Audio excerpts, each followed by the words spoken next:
Let me start by saying that my mom is super rational and level-headed. She is a cool head in any emergency and rarely freaks out or loses her composure. She's not the type to make up stories or lie, so I believed it was true when she told me about this encounter. My mother is in her 70s now, and this story takes place when she was in her 20s, so 50 some odd years back. My mom was still living at home after finishing college because she was still looking for a job. My grandparents were traveling around the country together at that point, and they were not home when this incident occurred. Her family had lived in this house since she was 12, so she had been there for a long time and never really saw anything weird until now. One night she woke up from a dead sleep for no apparent reason in the middle of the night.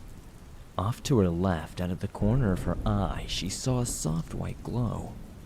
My mom turned her head and saw the figure of a woman float from the wall and begin to cross the room slowly. So, she said that this had to be a ghost or whatever, because there was no way that this was a human being moving at this rate and being so, glowy. She said that this thing, whatever it was wearing a long white gown like the ones people wore back to sleep in the olden days. The ghost stopped in the middle of the room, turned to look at her, but it never spoke a word. After a couple of seconds, it continued to cross the room, passing through the opposite wall, and vanished out of sight. The whole encounter was maybe like 2-3 minutes at most. The next day, my mom called my grandpa and told him what happened, but he didn't believe her and thought she was just dreaming. A few days after this incident, she found an apartment and moved out because it scared her that badly.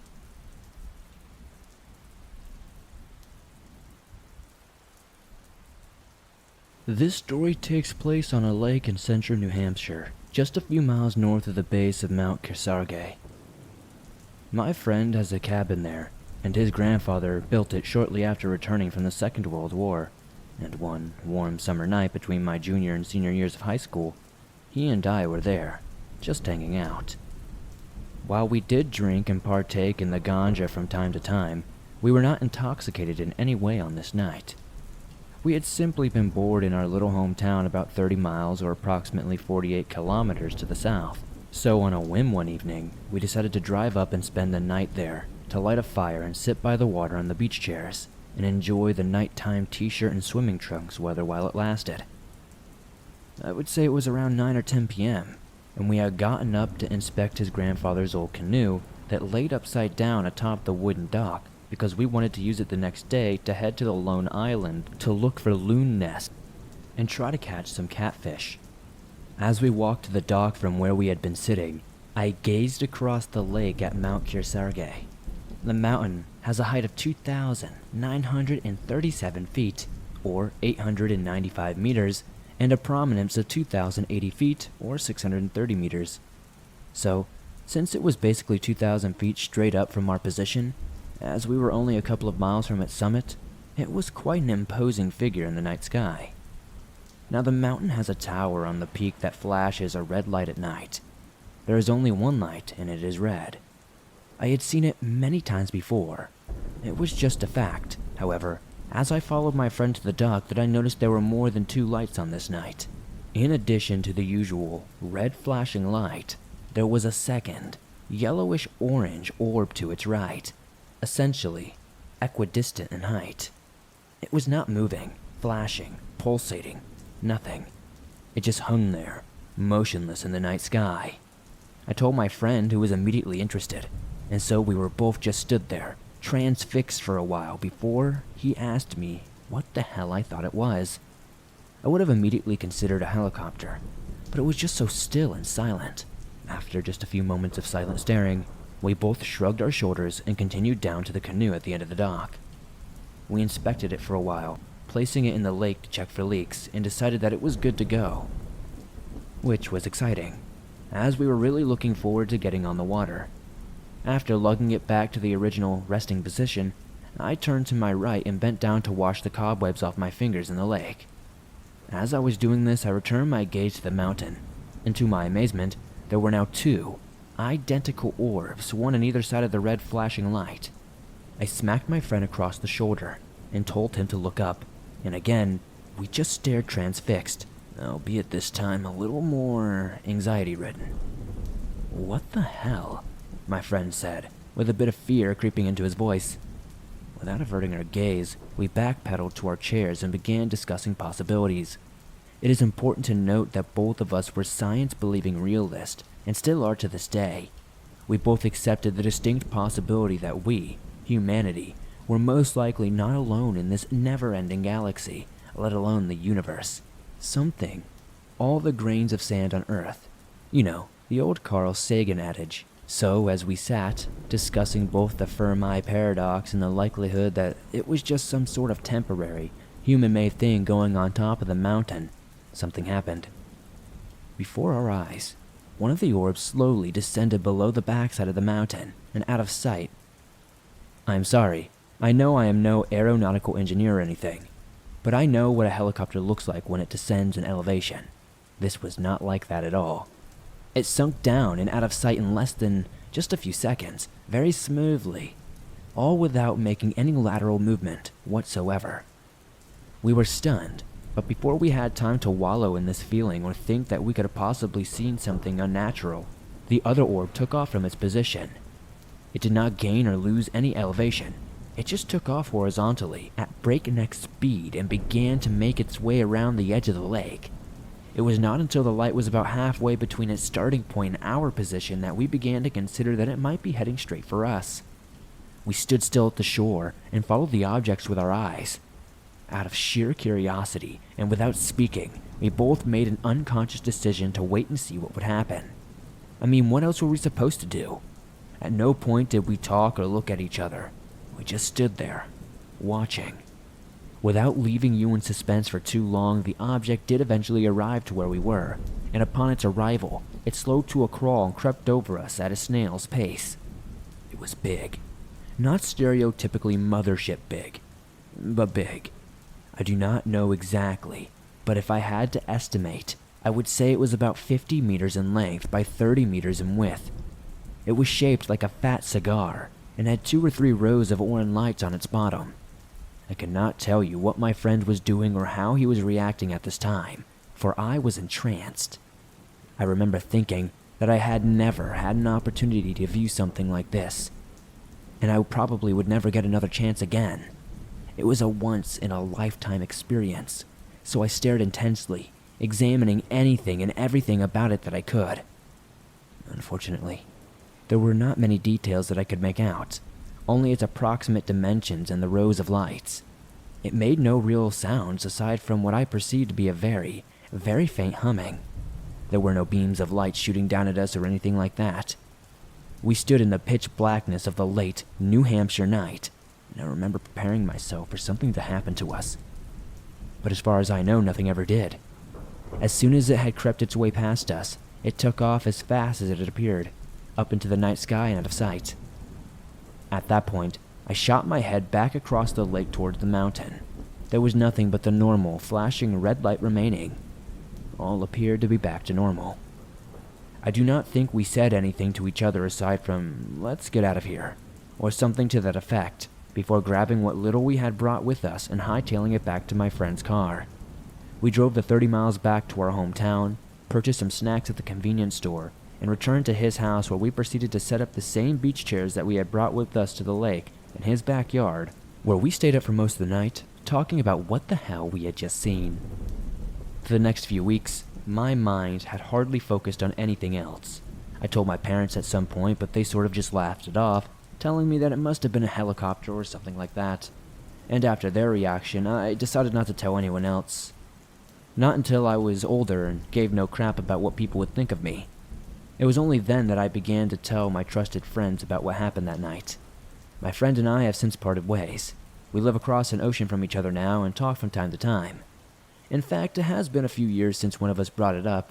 However, sitting here and writing this down, it just now made me want to reach out and talk with him again. I know what I saw, and it was not constructed by humanity. We do not have that sort of technology, at least, not that we know of. And if we do, there is far more hidden from the average citizen of the Earth than I thought possible. But I am digressing into conspiracy theories now, and that is a path that I try not to go down. The fact is that the possibility that we are alone in the universe is so microscopically small. Consider this. There are billions of planets out there that are much, much older than Earth. All it would take is one of them to have developed intelligent life a few million years before us, giving them a massive head start in the development and technology scheme that would allow them to create machines that could do what these objects are. Thank you for sharing my story, Swamp Dweller. I hope you enjoyed it.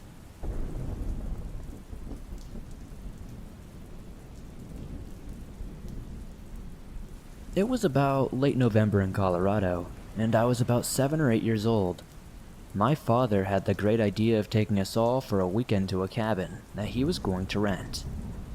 My mother thought it was a great idea for me, my sister, my father, and my mother to bond. So that's exactly what happened. We rented a cabin for a few days. We took off school on Friday to get a head start on getting there, which I had no issue with. We got there and it was sure cold. Well, it was almost December, so I guess it made sense that it was so cold. Anyway, we got all set up and decided where we would all sleep. We ate dinner, and then we all got set up for bed, and were thinking about what we would do tomorrow. We got there kind of late, so we couldn't do too much on the first day. That night, though, I heard noises outside. It sounded kind of like footsteps. I looked out the window and saw nothing of note, so I figured it must have been an animal or something. I tried my very best to go back to sleep, and somewhere around 15 minutes later, I heard it again. This time, though, I made sure to wake my sister up. She was about 11 at the time, and she heard it as well. We both walked over to the window and saw something out there. We weren't quite sure what it was. We decided it was best for it not to see us, so we went back to sleep. I had a hard time sleeping that night, and so did my sister. But when we eventually woke up, my mother was inside making breakfast, and my father was outside. I asked my mom if I could go outside with my dad, and she told me sure, while my sister stayed inside and waited for her breakfast. I walked outside and my father was talking to some man, a short, chubby man. He had a shaved head and was wearing a veteran cap. He looked really nervous too for some reason. He was sweating a lot, even though it was freezing outside. I walked over to him and my father looked at me and said, "Oh, this is my son," and told him my name. The man looked at me and said, "Nice to meet you, kid. My name's Patrick." He smiled and looked at me. I smiled and greeted him back. It may have been rude at the time, but I was just a kid. And I asked him, "You look kind of scared. Are you alright?" He kind of coughed and replied, "Yeah, I'm fine. Just went through shell shock. I'm a veteran," he said, as I couldn't tell already with the cap he was wearing. He seemed rather normal at the time. My father seemed to really like this guy, and I liked him at first too. He told my father he had also rented a cabin with his family, and that they were really close to us, and he decided to introduce himself. My father invited him inside for breakfast and he stayed, and it was seemingly normal. I went outside to play after that with my father and Patrick. While outside, I fell and scraped my knee and started crying. My father was inside at the time, a bad time for him to be inside. My mother was calling for him, and he ran inside while I was out there with Patrick. Patrick ran over to me and told me to come to his cabin, because he had band-aids. I agreed and went with him. I wasn't a very smart kid. I went with Patrick.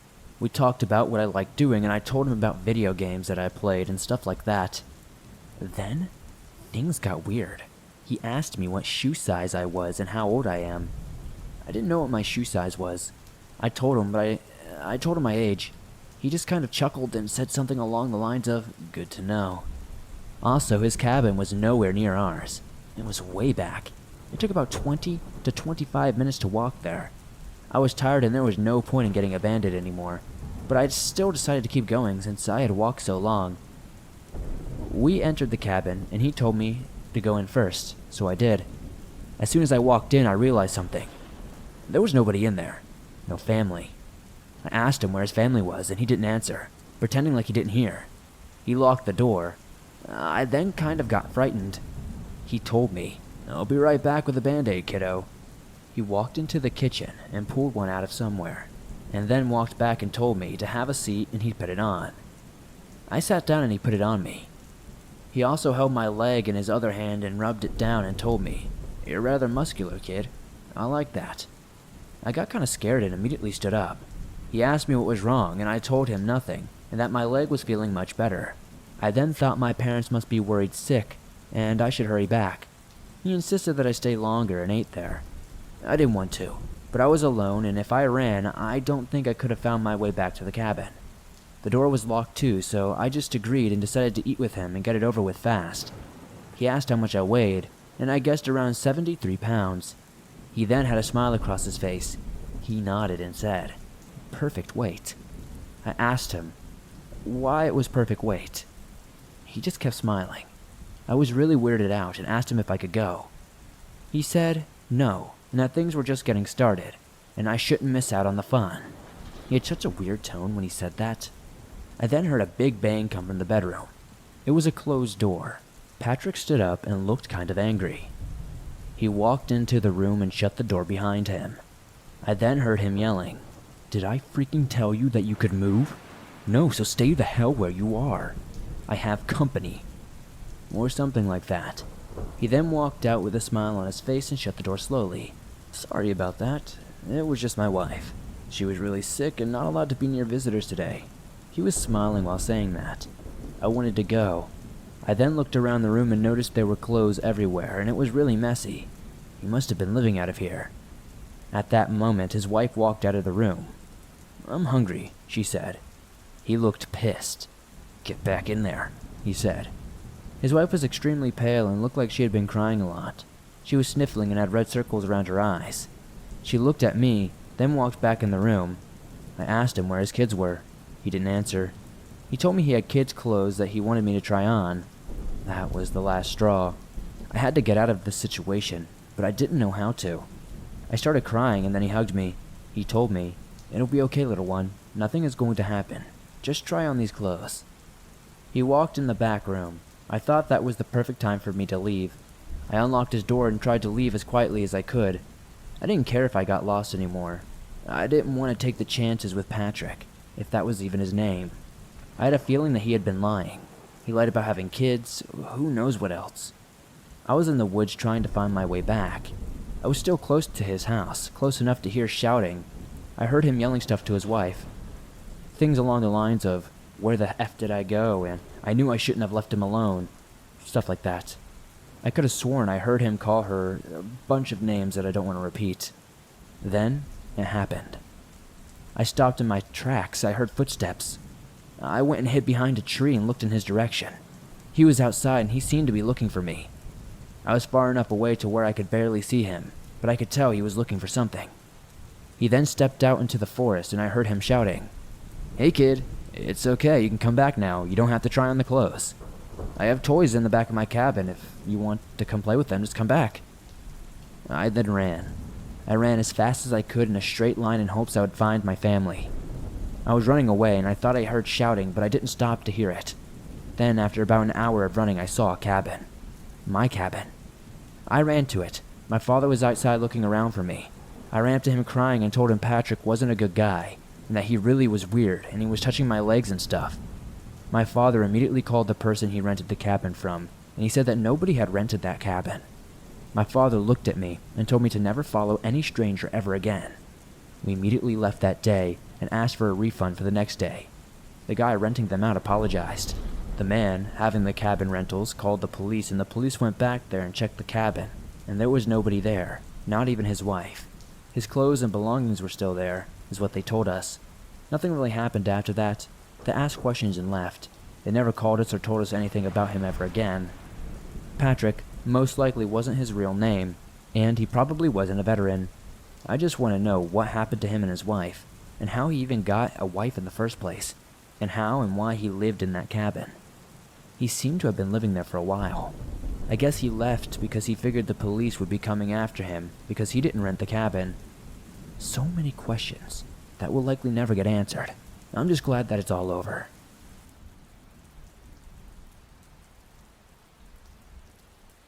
Hi, Swamp Dweller. I do not know if you would be interested in a story from England. It is kind of long-winded and not overly scary, but it's a pretty weird experience that me and my partner would never forget. To set the scene, we live in a busy city in the South Midlands of England. We have a bully breed dog and take him out for walks in surrounding parks and woods quite often. I am quite into the paranormal and have experienced lots of things.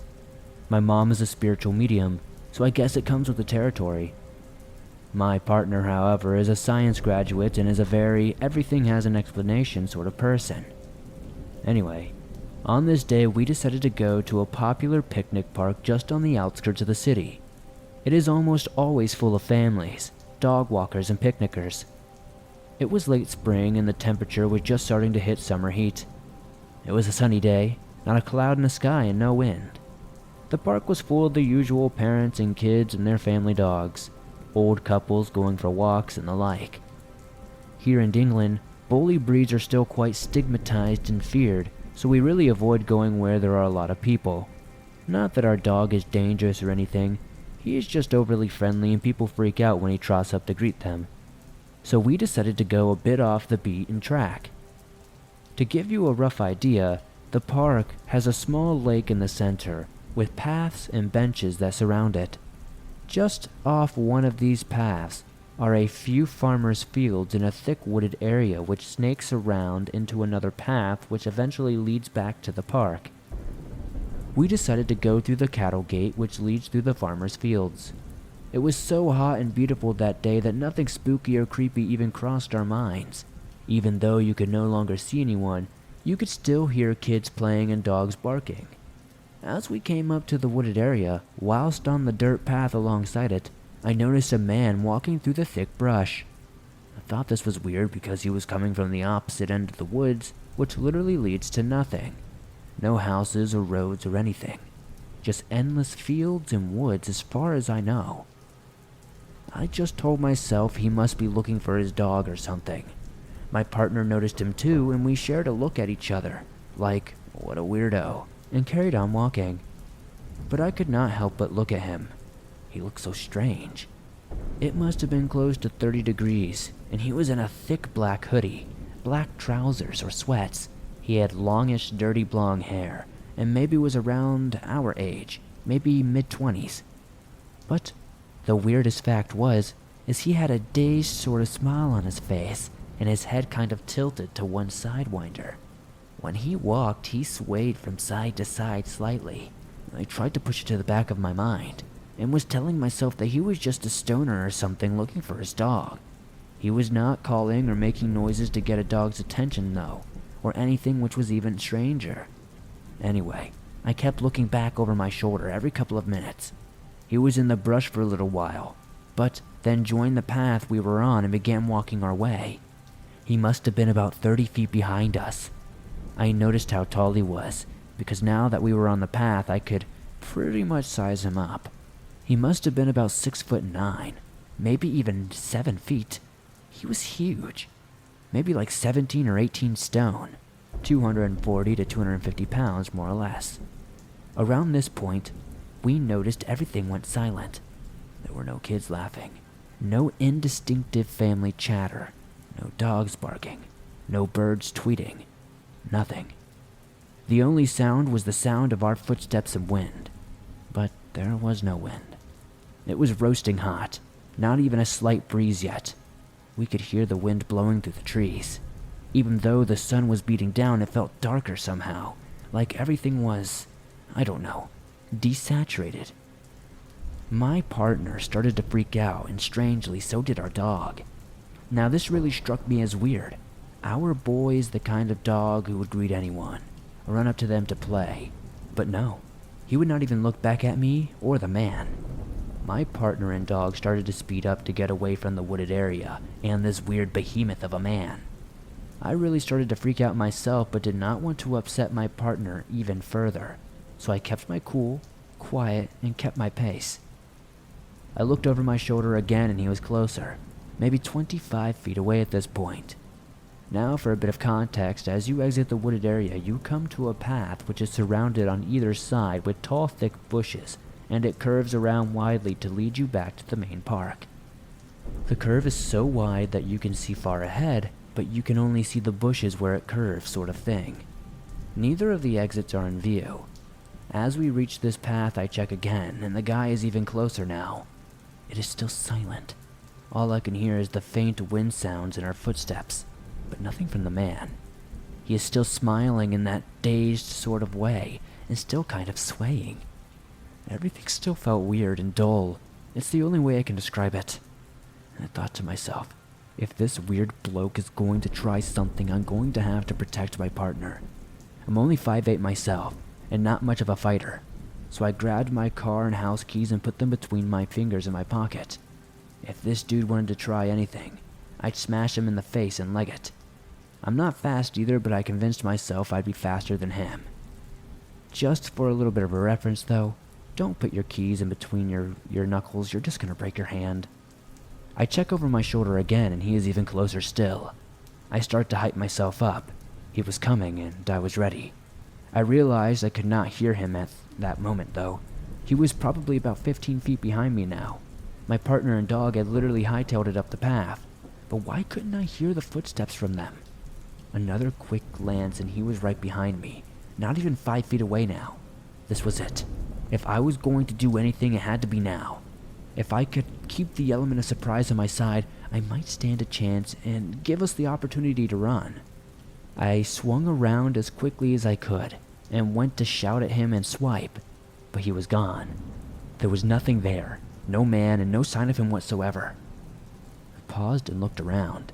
He could not have run back along the path. He could not be that quick.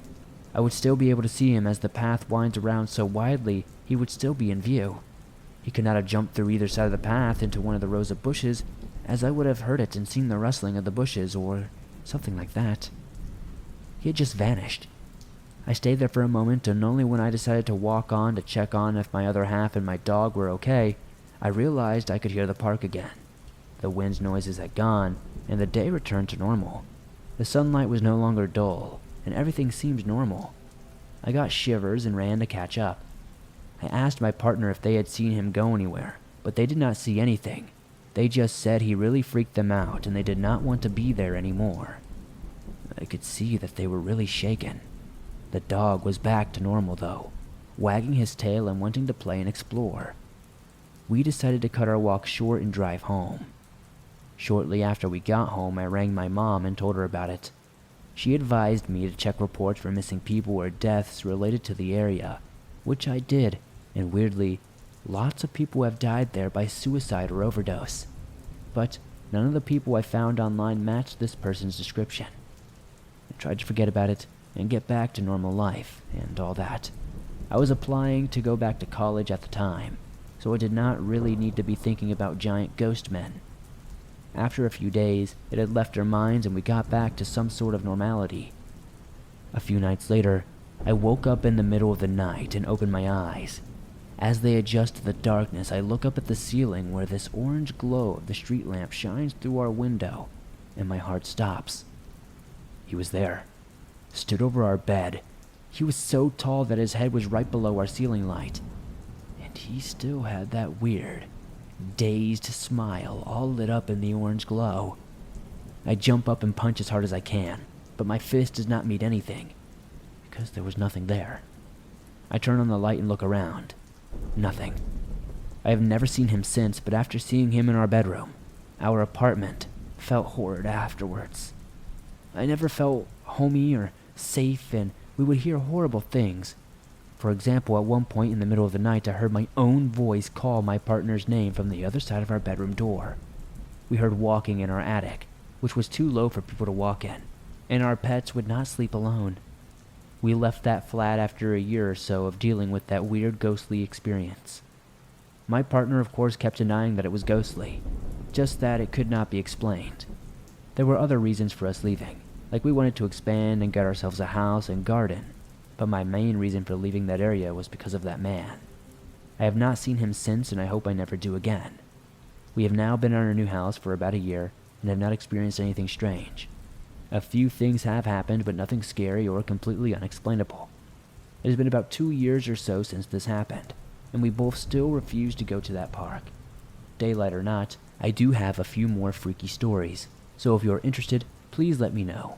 Thanks for taking the time to read about our experience, and if anyone in England has witnessed something similar, I would love to know in the comments down below.